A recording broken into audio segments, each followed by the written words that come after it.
Incredible men and women of the United States Air Force. Very special, beautiful place. Very, very special. I also want to welcome the Acting Secretary of the Air Force, Lisa Disbrow, and the Air Force Chief of Staff, General David Goldfein. Thank you. Thank you. Thank you, Lisa. The cadets here represent not only the future of our Air Force, but also the future of our country. Their skill, dedication, loyalty, and patriotism represent the very best of America.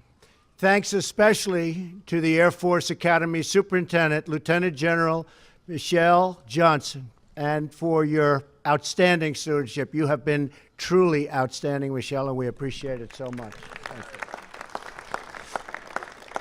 Developing leaders, character, so many things are developed at the Academy. It's really an amazing, amazing job they do. And we all joined the very proud and distinguished heritage of the long blue line. You know what that is, fellas? That's a long, big, beautiful blue line. I would also like to welcome several members of Congress who are here today, including, maybe just stand up for a second, Doug Lamborn. Hi, Doug. Ted Poe. Ted. Thank you, Ted. Ted. Don Bacon. Hi, Don. Doug Collins. And my friend, Martha McSally, who, by the way, I think can fly a plane maybe better than anybody up here. She's the real deal, right, Martha? She's tough. She likes a certain plane, which I'm going to mention in a minute. She specifically likes a certain aircraft, right? Thank you very much. And how's healthcare coming, folks? How's it doing? All right, we're moving along? I think it's time now, right? Right? They know it's time. Thank you. Thank you for being here, folks. We're also pleased to be joined by the Secretary of Veterans Affairs, David Shulkin, who's doing an incredible job with the veterans. Thank you, David. Thank you, David. Taking care of our veterans, for me, and this has been one of my absolute highest priorities, and the highest priority just about of the administration. And David is working tirelessly to deliver the care our veterans so richly deserve. And it should have happened years ago, but it's happening right now. So thank you very much, David. Our Treasury Secretary, Stephen Mnuchin, is here with us as well. Stephen is determined to bring jobs and prosperity back to the United States, and he is really doing some very great service with a very complicated set of circumstances, and it's working out well. So, Stephen, thank you very much. Finally, and in this particular case, David and Stephen and Congress folks, we have to say this. We are truly and deeply proud to welcome the Falcons of the United States Air Force Academy to the White House, most importantly. Congratulations to you all. Coach Calhoun, you and your team had quite a season. Like good Air Force guys, you flew under the radar to victory. You know, we're buying a lot of those under the radar planes, you know. In fact, you can fly over the radar. You're still not going to detect them. They cost a lot of money, I'll tell you that. This week, our Republican team had its own victory under the radar. That is a very important thing for the men and women of the United States military. And it's a very important thing for the people of our country. In our new budget, and it's been a very hotly contested budget because, as you know, we have to go through a long and rigorous process. But we've ended years of painful cuts to our military and just achieved a $21 billion increase in defense spending.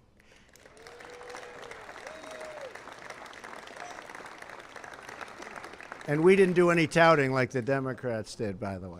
Not only did we achieve this massive and badly needed increase in defense, but we did so without having to put in place an equal increase in non-defense spending, breaking the so-called parity rule that was breaking our budget and degrading our military.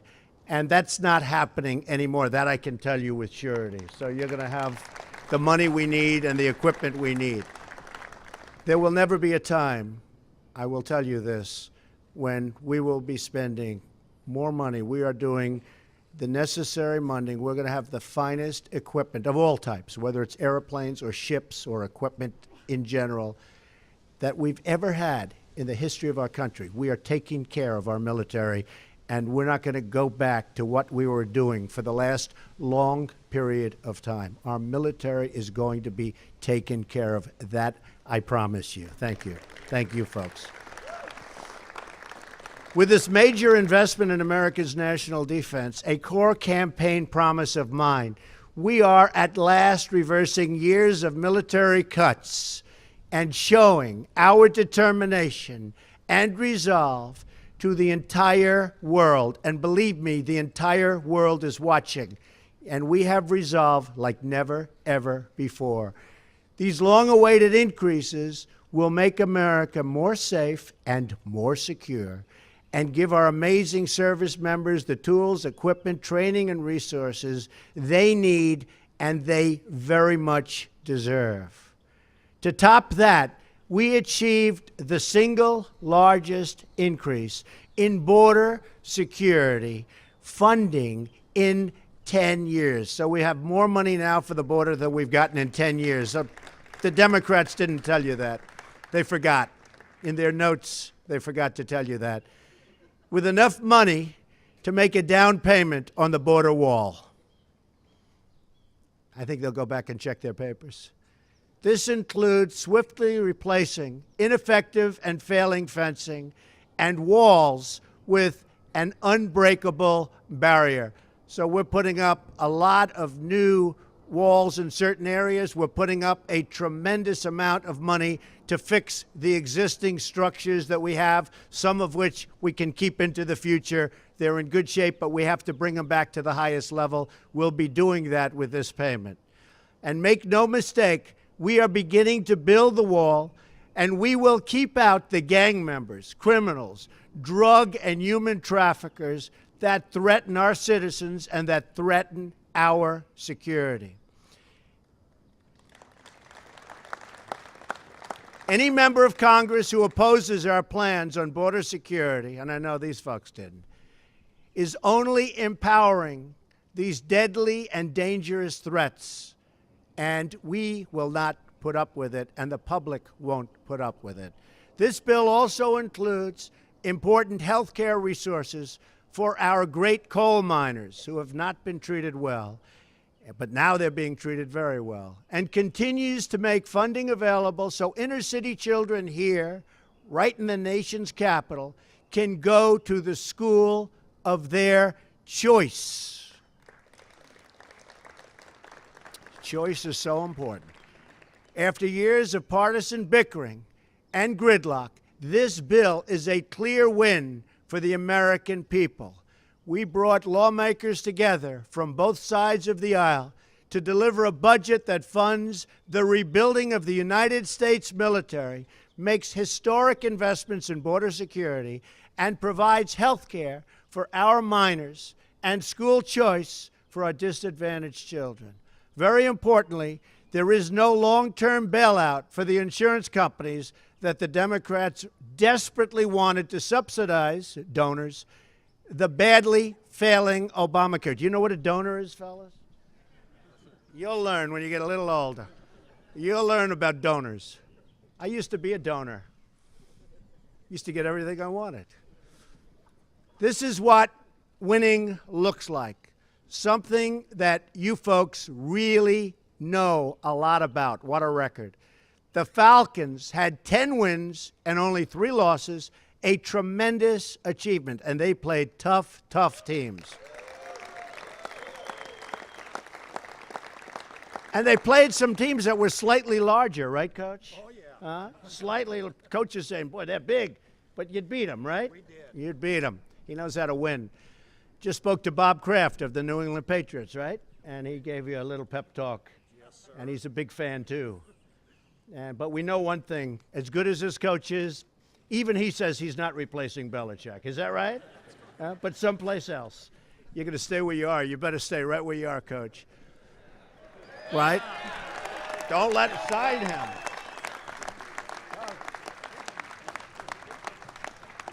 He better never leave us. He better never leave. And the Falcons, not only that, but finished very strong. You ended the season with 6 straight victories, including a win in the Arizona Bowl, which is a big deal. Who did you beat? We beat South Alabama. South Alabama, good team, too. But we all know the games that you're most proud of. I shouldn't say this, because I love these teams, too. Should I say it?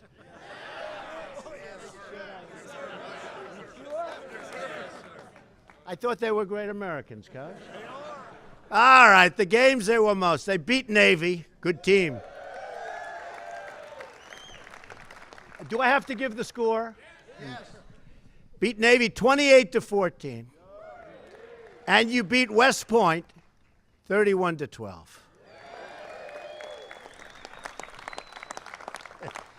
Does anybody feel guilty that you made me do that? No?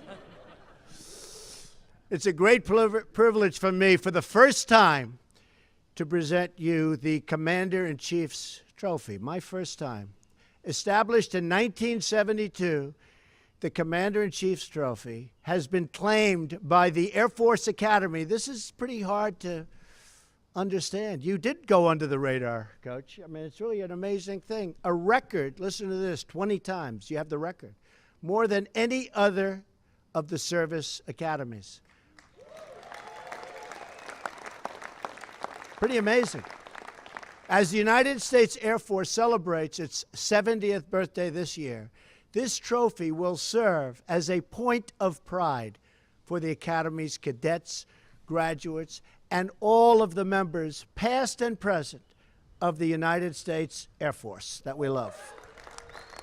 I love the Air Force. I love those planes. I love buying those planes at a reduced price. I have been really negotiating. I have cut billions. I have to tell you this, and they can check, right, Martha?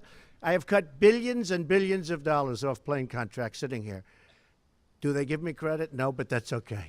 So we can either do one of two things. We can buy more planes, or we can cut the budget. What do you want to do? She says buy more planes. I think you're right. Nowadays, I think you're right. As proud as we are of your achievements on the field, we are even more proud of you and all of those who attend our service academies in general for your distinguished service on behalf of our great nation. Whenever an Air Force crew flies, you'll always find a powerful symbol of American strength and American prestige. From the A-10 Warthog, stand up, Martha. This is what she flied. She said, please, please, Mr. President, order more. You think that's just a great plane, right? It does some pretty big damage, I know that.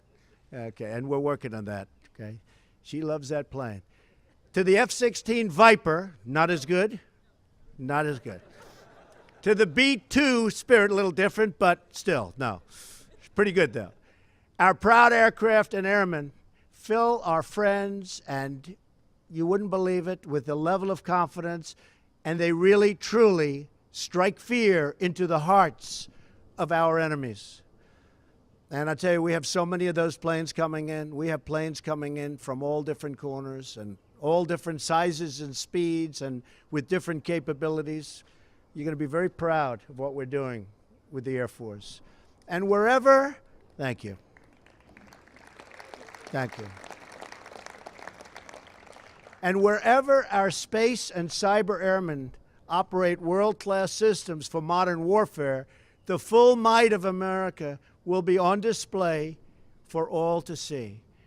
With the new budget increases we have achieved in our spending bill, we'll be able to purchase the greatest planes ever built, including the F-35, that is some plane, and the next generation of military aircraft. We will maintain and expand our superiority in the air and our ability to protect and project America's vital security interests. Just across the river, not far from the White House, stands a soaring tribute to the men and women of the United States Air Force. The three arching spires of the Air Force Memorial represent the core values of this noble branch of our armed forces. Integrity first, service before self, excellence in all you do. For 70 years, the United States Air Force has embodied those principles.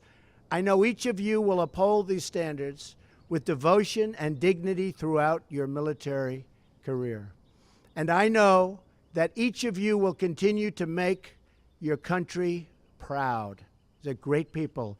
I met everybody in the Oval Office. They actually said this is the first time you've been invited into the Oval Office. And actually, the New England Patriots said that last week, that they were not invited in, but we invite them into the Oval Office. I think we should invite them into the Oval Office, right? Don't you think? But we're very, very proud of you, Coach. Together, the five branches of the United States Armed Forces, Army, Navy, Marines, Air Force, and Coast Guard, are the greatest force for peace and justice the world has ever known. And believe me, getting stronger and stronger and stronger by the day. One of the reasons that I was elected, one of the reasons that I'm standing here is called people want their military to be strong. Not weak, but strong, really strong. You keep us safe, you keep us strong, and you keep us free. Thank you all for your service. And congratulations again to the winners of the Commander-in-Chief's Trophy, the great Air Force Falcons. Thank you. Congratulations. With that, I'd like to invite Coach Troy Calhoun, a great coach, loved by his players, by the way. I said, do you love him or do you dislike him? And by the way, some coaches are pretty well disliked, but they're good coaches too. But I like this combination much better. A great coach, Troy Calhoun, and congratulations, Coach. Thank you, man. Mr. President, we're overwhelmed with the graciousness of you and your staff. This certainly has been an unbelievable trip for our young men and young women that have been able to come along. And we are so proud in only 3 weeks under your command, they will become commissioned and second lieutenants in our United States Air Force. And what they will bring is courage, integrity, boldness, and unquestionably, they're champions, but more than anything else, they're absolute winners. So, ladies and gentlemen, the young men and young women of the United States Air Force Academy.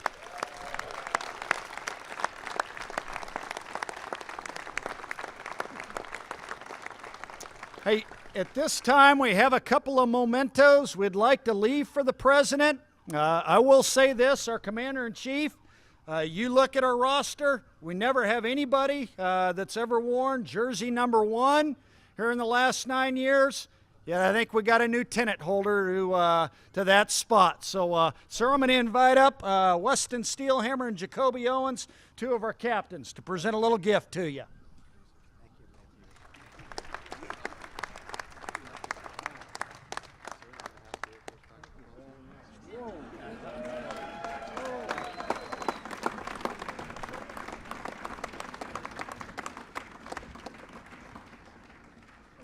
Thank you.